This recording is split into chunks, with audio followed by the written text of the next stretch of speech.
conversion therapy, in all its forms, there is no sort of gentle form of conversion therapy, is deeply psychologically damaging.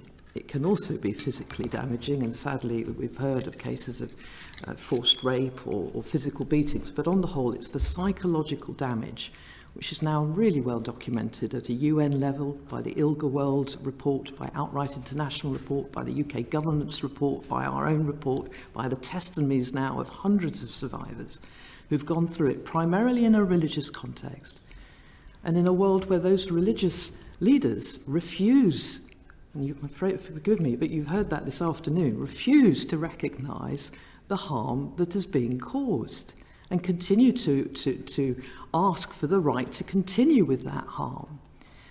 And it comes from a deep belief that being gay or being transgender is sinful and wrong. Now, we are not sitting here, as I'm a member of the General Synod, trying to change someone's belief, but what we are asking for is the right to protect people from practices that will cause them harm.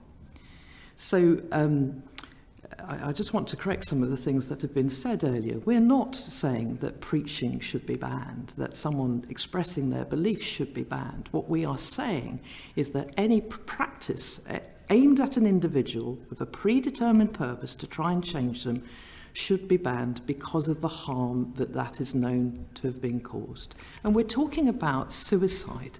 You know, of course there's mental health, depression, there's sadly self-harm, there's suicidal ideation, but it's actually the level of suicidal attempts, which are even higher amongst our trans community, that should get us really concerned here.